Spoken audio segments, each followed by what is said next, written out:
before the baby's birth, as a means to keep Catherine in hiding, and one he'd breathed often in the 3 weeks since Cian's arrival in order to quell any rebellion on Diana's part.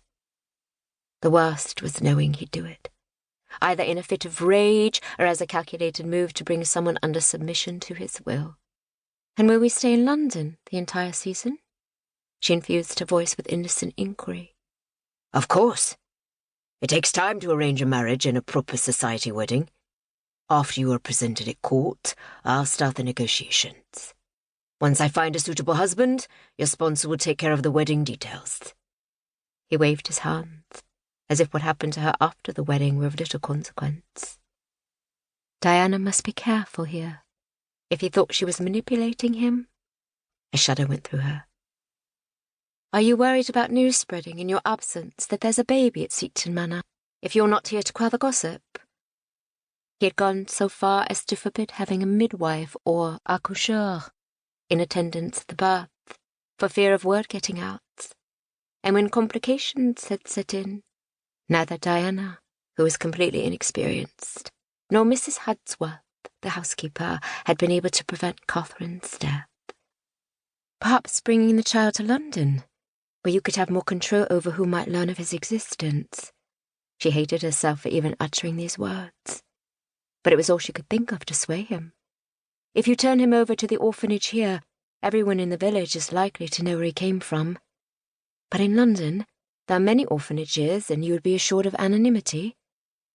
Her father's gaze narrowed over the cut-glass tumbler, and she held her breath. Beyond the heavily curtained windows over his shoulder, snow fell in fat flakes. 2 weeks too late to give them a white Christmas. Travelling to London would be arduous, even if the snow melted soon. The roads would be a muddy morass.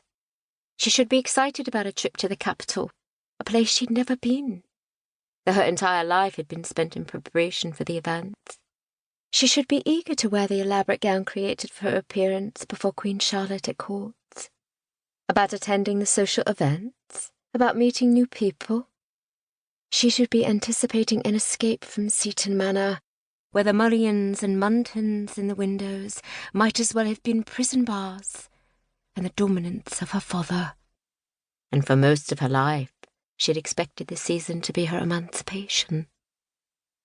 But now all she wanted was to stay hidden in the Berkshire countryside with a newborn boy she loved as her own and had promised to protect.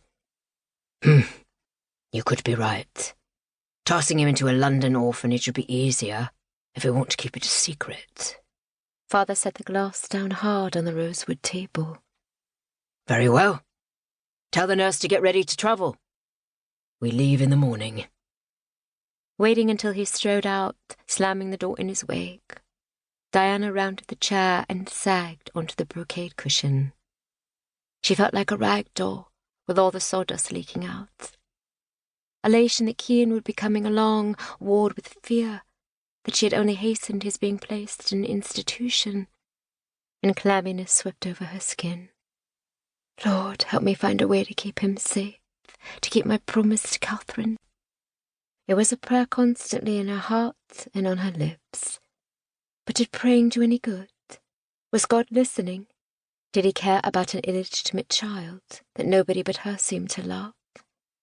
Diana had never been certain that God cared about her prayers, or that she was of enough significance to arouse his interest. When Diana had been small, her nurse had prayed aloud, but only that Diana would be a good girl and not tax her nurse's patience. The rector at the girls' school Diana had attended had read all his prayers from a book, as if he were bored. Only the assistant matron in her dormitory had taught them that God wanted a personal relationship with them through his son Jesus, that it was right and proper to read scripture and pray from the heart. How Diana wished she had Miss Bonham to talk to now. Diana prayed, but she sometimes wondered if her words reached any farther than the chandelier, since nothing she had prayed for seemed to have changed her circumstances.